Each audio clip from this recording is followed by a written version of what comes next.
Guys, welcome back to my channel Earth Mom reactions. अगर आप इस चैनल में नए जुड़े हैं तो प्लीज चैनल को सब्सक्राइब जरूर कीजिएगा।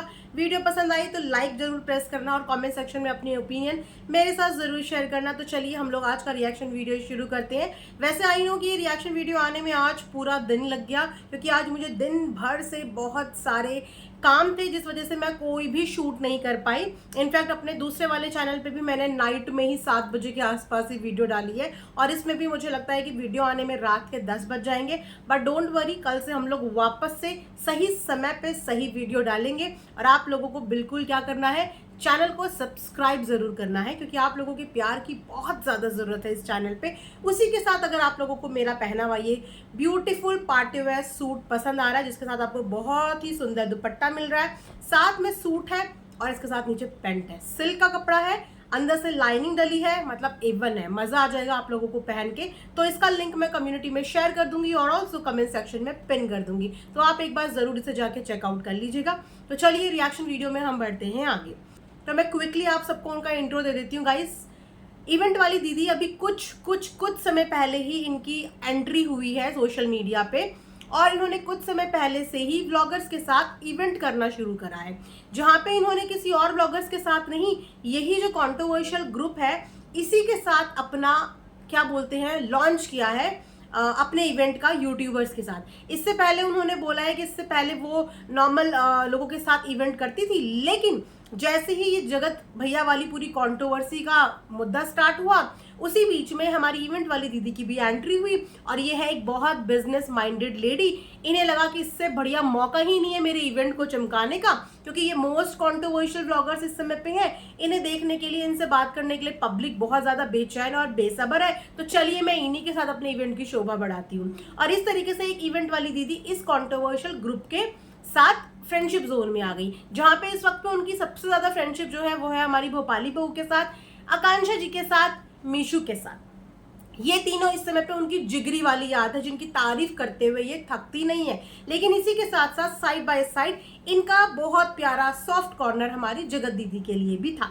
इन्होंने समय समय पे जगत दीदी की मदद करी, कभी दिखा के, कभी बिना दिखाए हुए, कभी प्यार से, कभी बाकी तरीके से, जितना इनसे हो पाया इन्होंने उन्हें इम्प्रेस करने की और उनकी हेल्प करने की पूरी कोशिश हुई। पर बदले में क्या हुआ ना कि जगत दीदी ने अभी रिसेंटली एक इवेंट, जो कि इनके शिहौर शहर में था, भोपाल से कुछ ही दूर पहले, जिस चीज के बारे में हमारी जगत दीदी ने इनको कमिटमेंट दिया था, बकायदा इवेंट वाली दीदी उनके घर पे उनको इनवाइट करने भी गई थी, और उन्होंने वहां पे कमिटमेंट दिया था कि मैं इस इवेंट का हिस्सा जरूर जरूर जरूर बनूंगी।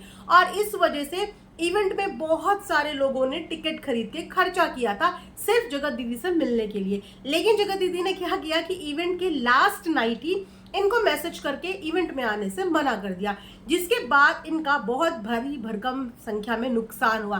नुकसान ऐसा हुआ कि ऑडियंस ने इनको परेशान कर दिया। जिन लोगों ने टिकट खरीदे थे स्पेशली जगत दीदी के लिए, उन्होंने इनको परेशान कर दिया। उनमें से एक तो ऐसी ऑडियंस थी जो बहुत दूर से आने वाली थी, जिन्होंने फ्लाइट का टिकट भी बुक कराया था। और वो तो बहुत अच्छी बात है कि उनकी फ्लाइट कैंसिल हो गई, वरना उस लेडी के बहुत ज्यादा खर्चा होता था। उस लेडी का बहुत ज्यादा खर्चा हो जाता आने में और जाने में, और वहां पे वो स्पेशली जिनसे मिलने आ रही थी, यानी कि जगत दीदी से, वो उन्हें मिल ही ना पाती। तो ये है पूरी की पूरी कहानी। अब क्या हुआ है ना कि जब जगत दीदी ने इवेंट वाली दीदी के साथ धोखा किया, तब इवेंट वाली दीदी को आ गया गुस्सा, और इवेंट वाली दीदी अब कर रही है जगत दीदी को एक्सपोज। लेकिन यहाँ भी कहानी में ट्विस्ट है, और वो ट्विस्ट मैं आपको बताती हूँ। अभी 2 दिन पहले तक ये इवेंट वाली दीदी अपने इंस्टाग्राम पे रील के माध्यम से, लाइव के माध्यम से जगत दीदी के लिए बहुत सारी चीजें बता रही थी, काइंड ऑफ उनको एक्सपोज कर रही थी। ठीक है, अब आप मुझे बोलोगे कि आप लोगों को इनका चैनल देखना है, तो गाइस इनका कोई चैनल यूट्यूब पे नहीं है। बट अगेन, अगर आपको इनकी रील्स देखनी है तो आप मुझे इंस्टाग्राम पे डीएम कर देना। डीएम का मतलब होता है डायरेक्ट मैसेज, वहां से आप मुझे मैसेज कर देना। JYOTI ज्योति _देहरादून_ मेरा इंस्टाग्राम हैंडल है, आप वहां से मुझे पिन कर देना, डायरेक्ट मैसेज कर देना। तो मैं आप लोगों को इनके चैनल का, मतलब इनके इंस्टा का हैंडल बता दूंगी, ताकि आप भी जाके वो रील, वो लाइव अभी भी वहां पे एग्जिस्ट करती हैं, आपको देखने को मिल जाएगा। अब कहानी में ट्विस्ट आप लोग सुनिए। ट्विस्ट ये हुआ कि अभी 2 दिन पहले तक जगत दीदी को एक्सपोज करने वाली ये हमारी इवेंट वाली दीदी एक लाइव का हिस्सा बनी। उस लाइव में भी वो तबा तोड़ जगत दीदी को एक्सपोज कर रही थी। एक्सपोज के कुछ नमूने, कुछ एग्जाम्पल्स मैं आप सबके सामने बता देती हूँ, जहां पे उन्होंने बोला उनसे किसी ने यहाँ पे पूछा कि आपने इनकी देवरानी को क्यों नहीं बुलाया, जब फंक्शन में आपने बाकी सब लोगों को बुलाया तो आपने इनकी देवरानी को क्यों नहीं बुलाया। तो इन्होंने लाइव में बोला क्योंकि देवरानी को बुलाने के लिए इन्होंने मुझे मना किया था, इन्होंने मुझे बोला था कि देवरानी बहुत चिपकू है और उसको मत बुलाना। उसी के साथ साथ जगत दीदी को अपने इवेंट का हिस्सा बनाने के लिए उन्होंने और भी बहुत सारे लोगों को इवेंट में आने से मना किया था, और इसी का उन्हें शायद अब बुरा लग रहा है। लेकिन वो कहते हैं ना, जैसे को तैसा। हमारी इवेंट वाली दीदी भी कोई बहुत ही अच्छी एकदम दूध की धुली भी नहीं है, उन्होंने भी यहाँ पे अपना दिमाग ही यूज करा था, अपने इवेंट को चलाने के लिए उन्होंने भी अपना ब्रेन ही यूज करा था। इसीलिए उनको दिमाग वाली लेडी टकरा गई, और जब दोनों दिमाग आपस में टकरा गए तो ये ब्लंडर हो गया। ठीक है, तो आगे बढ़ते हैं कहानी में। तो कल तक इन्होंने अपनी लाइव में जगत दीदी से रिलेटेड काफ़ी चीज़ें एक्सपोज करी। जैसे इन्होंने ये भी बताया कि जबलपुर वाले इवेंट में आने के लिए ये बहुत ज़्यादा एक्साइटेड थी, जबकि इवेंट वाली दीदी उस समय पे इनको आने से इसलिए मना कर रही थी क्योंकि उस समय पे आप जानते हैं कि वहाँ पे कौन कौन आ रहा था। एकदम लेटेस्ट कंट्रोवर्सी थी, और वहाँ पे भोपाली बहू, हमारे जगत जीजा जी और ये सारा ग्रुप आ रहा था।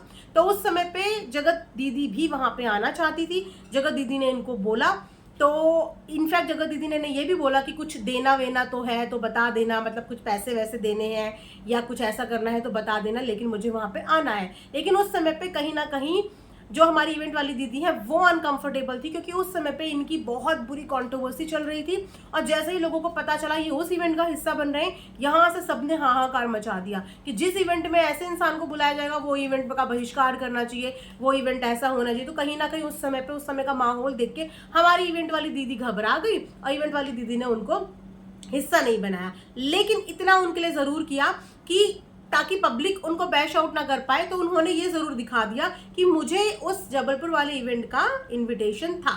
बकायदा हमारी जगत दीदी दिखाने आई कि कौन कहता है कि मुझे इनवाइट नहीं किया गया था, मुझे इनवाइट किया गया था, लेकिन मैं इसलिए नहीं जा रही क्योंकि मेरे अपने खुद के पर्सनल कमिटमेंट है और मुझे किसी और इवेंट का हिस्सा बनना है। हालांकि ऐसा कुछ नजर नहीं आया, पर उस समय पे ये हुआ था। लेकिन वो कहते हैं ना कि इंसान की बेइज्जती एक बार करी हुई उसके कहीं ना कहीं दिल में रह जाती है, और वही इंसल्ट शायद कहीं ना कहीं जगत दीदी के दिल में रह गई थी। भाई जगत दीदी ने मैदान छोड़ा है, पर सारे नेचर तो बदल नहीं जाएंगे ना, और जगत दीदी हर चीज नोट करके रखती है। इसने इस वक्त पे मेरे साथ ऐसा किया, इसने इस वक्त पे मेरे साथ ऐसा किया, आज मैं नहीं कर पा रही हूँ, लेकिन मैं अगले सही समय आने पे इस बात का जवाब जरूर दूंगी और मैं इस बात का बदला जरूर लूंगी। तो शायद कहीं ना कहीं ये जो इस समय पे इवेंट से जगत दीदी ने बैकआउट किया, वो कहीं ना कहीं उसी इंसल्ट का बदला हो सकता है। ये सारी चीजें हमने सोशल मीडिया पे सुनी है, मैं इस चीज की पुष्टि नहीं करती कि बोली हुई एक बात सही हो सकती है, लेकिन ये सारी चीजें सोशल मीडिया पे सुनी है कि इस तरीके का चीजें हुआ था,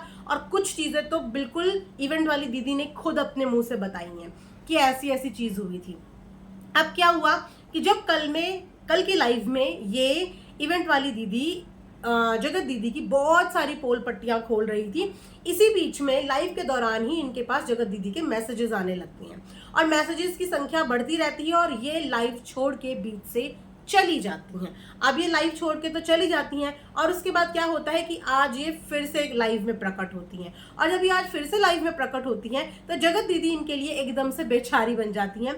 जिन जगत दीदी को कल से 2 दिन पहले तक ये एक्सपोज कर रही थी इंस्टाग्राम पे भी, लाइव पे भी, वो दीदी सडनली आज इनके लिए बन जाती हैं बेचारी टाइप्स, और इनके सुर ताल सब बदल जाते हैं, और इनका फोकस चला जाता है जगत जीजा की तरफ। अब वो फोकस जगत जीजा की तरफ क्यों जाता है, इसके लिए मैं सेपरेट वीडियो बनाऊंगी, क्योंकि अभी मैंने जगत जीजा जी की पूरी वीडियो नहीं देखी है। पहले मैं उनका वीडियो देखूंगी, उनका व्लॉग समझने की कोशिश करूंगी, उसके बाद मैं उस पर एक सेपरेट वीडियो बनाऊंगी।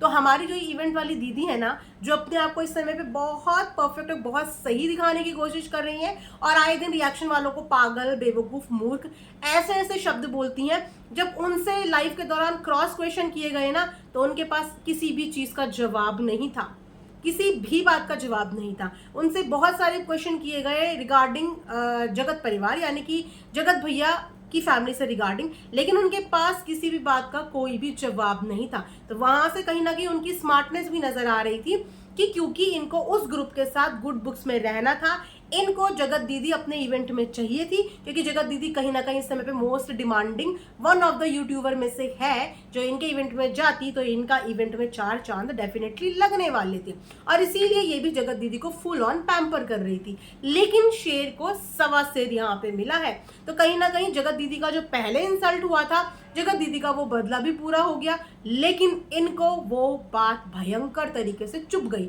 लेकिन इन्होंने खुद ही अपनी लाइफ में एक बात बोली थी कि अब मेरा इस इंसान से कोई लेना देना नहीं है, जो था वो खत्म हो गया, अब ये मेरी दीदी भी नहीं है। उसके बाद इन्होंने उन्हें जगत दीदी कह के ही बुलाने लग गई थी, और साफ तौर पे बोला था कि आज ना कल ना जिंदगी में कभी मैं इनके साथ कभी कोई काम नहीं करूंगी। और मैं गारंटी के साथ ये बात बोलती हूँ कि इनको कभी किसी इवेंट में कोई नहीं बुलाएगा। आई मेक श्योर कि ये कभी किसी इवेंट का हिस्सा भी नहीं बन पाएंगे। ऐसा हमारी इवेंट वाली दीदी ने ही बोला था। इतना ज्यादा इवेंट वाली दीदी चीजें अपनी ईगो पे लेके चली गई थी। लेकिन जहां इनकी वापस से वहां पे बात हुई, इनके सुर काफी ठंडे हो गए हैं। और इसमें कोई भी बोलते हैं ना, आप लोग बिल्कुल भी शॉक मत होना कि आने वाले दिनों में आपको इन दोनों का वापस से पैचअप देखने को मिल जाए, क्योंकि जितना जल्द हम अभी इवेंट वाली दीदी को भी कर पाए हैं ना, वो भी अपनी बातें बहुत पलटती हैं, अपनी बातें घुमाती बहुत है, अपनी बातें ट्विस्ट बहुत करती हैं। इसीलिए उनकी बताई हुई हर एक बात पे विश्वास भी नहीं किया जा सकता। इसीलिए बोल रही हूँ कि पुष्टि नहीं करती, क्योंकि जिस तरीके का उनका एटीट्यूड नजर आ रहा है ना, वो एक दिन पहले कुछ और बोल रही हैं, 2 दिन बाद कुछ और बोल रही हैं, 2 दिन पहले कुछ और एटीट्यूड दिखा रही हैं, 2 दिन बाद कुछ और एटीट्यूड दिखा रही हैं। एक तरफ कहती हैं कि मैं आप कोई रिश्ता, जब हम किसी से रिश्ते नाते नहीं रखना चाहते ना, और हम उससे बातचीत बंद करना चाहते हैं, तो सबसे पहले हम क्या करते हैं, उस इंसान का नंबर ब्लॉक कर देते हैं, उस इंसान का नंबर डिलीट कर देते हैं, और उस इंसान के साथ सारे कॉन्टैक्ट अपने खत्म कर देते हैं। ये तब से 1000 बार बोल चुकी है, अब मुझे जगत दीदी से बात नहीं करनी, बस हो गया, बस हो गया, बस हो गया। बिल्कुल मैं समझी नहीं, मैं बेवकूफ़ थी, मैं इन चीज़ों को समझ ही नहीं पाई, मैं इतनी नादान, छोटी सी, प्यारी सी, गुल्लू मुल्लू सी बच्ची थी कि मुझे उनकी चालाकी समझ में नहीं आई, और अब मेरा उनसे कोई रिश्ता नहीं है। और जैसे ही लाइव के दौरान 2-4 मैसेज क्या जगत दीदी ने करे, ये फटाक से लाइव के बीच में से निकल के उनसे बात करने चली गई। ऐसे कौन से रिश्ते तोड़ता है इंसान? ऐसे कोई रिश्ते तोड़ता है? और जब ये रिश्ता तोड़ चुकी थी तो उनके मैसेज इनके पास कैसे आ गए? इन्होंने अभी तक उन्हें ब्लॉक क्यों नहीं किया था? अभी तक उनका नंबर डिलीट क्यों नहीं किया था? क्योंकि इनको भी उनकी ज़रूरत है, इनको भी उनकी ज़रूरत है, और इनको पहचान ही यूट्यूबर्स की इवेंट करने के बाद मिली है। हमें नहीं पता कि इससे पहले ये क्या काम करती थी, लेकिन हमने इन्हें तब से ही देखना शुरू करा है जब से इनके इवेंट का हिस्सा ये कंट्रोवर्शियल व्लॉगर्स बनने लगे हैं। और सबसे बड़ी नोटिस करने वाली बात ये है कि यहाँ पे पैसा देके इन यूट्यूबर्स को नहीं बुलाया जाता है, इनको फ्री में बुलाया जाता है, और ये फ्री में चले भी जाते हैं। तो सबसे बड़े बेवकूफ़ यही लोग हैं कि ये लोग अपनी वैल्यू घटा रहे हैं। अगर आप अपनी वैल्यू नहीं करोगे तो फिर सामने वाला तो आपकी वैल्यू करेगा ही नहीं। सामने वाला तो अपना बढ़िया बिजनेस चला रहा है, फ्री में आप लोगों को बुला रहा है, फ्री में आप लोगों को कंट्रोवर्सी में भी घुसा रहा है, और उसके बाद क्या हो रहा है, उसके बाद ये हो रहा है। तो अपनी वैल्यू सबसे पहले आप खुद करो, क्योंकि सोशल मीडिया पे भी चेहरा बनाना, नाम बनाना आसान बात नहीं होती, इसके लिए इंसान बहुत मेहनत करता है। ये फ्री में सारे यूट्यूबर्स को बुलाती हैं, देती हैं इनको खाने वाने का इंतजाम और रहने का इंतजाम, आने जाने का इंतजाम, उसके अलावा इन्हें कोई पैसा नहीं देता। जबकि अगर ये इन्फ्लुएंसर एक छोटा भी 2 सेकंड का भी ऐड करते हैं ना, तो उसके भी इन लोगों को अच्छे पैसे मिल जाते हैं। जहाँ पे इनकी कीमत कुछ सेकंड की हजारों में है, वहां पे अगर ये किसी इवेंट का हिस्सा बन रहे तो इनकी कोई भी वैल्यू नहीं है। तो ये लोग ये अपना खुद नुकसान करते हैं यहाँ पे, राइट। और जितनी चालाकियों से उन्होंने इतनी बार अपनी स्टेटमेंट बदली है ना, जिस तरीके से इन्होंने 1 मिनट में ये बोल दिया कि जगत भैया के परिवार की ओर से 1 लाख रुपए ऑफर हुए थे, और उसके बाद उन्होंने ये भी बोला कि जगत दीदी भी जबलपुर वाले इवेंट में आने के लिए पैसा देने को तैयार थी, लेकिन मैंने मना कर दिया। तो आप सोचिए ना कि ये सच कहाँ पे बोल रही हैं, ये झूठ कहाँ पे बोल रही हैं। और जब इन्हीं की बातों पे इनसे क्रॉस क्वेश्चन किया कि क्या आपके पास अपनी बोली हुई बात का कोई रेफरेंस, कोई सबूत, कोई प्रूफ है, तो उन्होंने बोला मेरे पास कुछ भी नहीं है, और बहुत इन्होंने बातों को घुमा दिया। मैं बस ये बोलना चाहूँगी कि सोच समझ कर काम करें, सोच समझकर किसी से जुड़ें। कभी कभी आप लोग ऐसे दलदल में फंस जाते हो जिस दलदल से निकलना आपके लिए खुद ही बहुत मुश्किल हो जाता है। फिलहाल ये सारी चीज़ें सोशल मीडिया पे चल रही है। नेक्स्ट वीडियो में बनाऊंगी जगत जीजा जी के ऊपर, उनका वीडियो देखने के बाद। तब तक आप लोगों को क्या करना है, जल्दी से चैनल को सब्सक्राइब करना है और कमेंट सेक्शन में बताना है कि अगर आप लोगों के पास कोई चटपटी सी खबर है तो जल्दी से बता दो, हम उस पर भी रिएक्शन वीडियो लेके आ जाएंगे। और अगर आपके पास कोई ऐसा ब्लॉगर है जिस पर आप चाहते हैं कि एक दमदार रिएक्शन वीडियो आना चाहिए तो वो भी मुझे कमेंट्स में बता देना, हम उस पर भी रिएक्शन लेके आ जाएंगे। चलिए इसी के साथ रिएक्शन वीडियो यहाँ पे एंड करते हैं। Thanks for watching Earth Mom reactions. Bye bye, take care.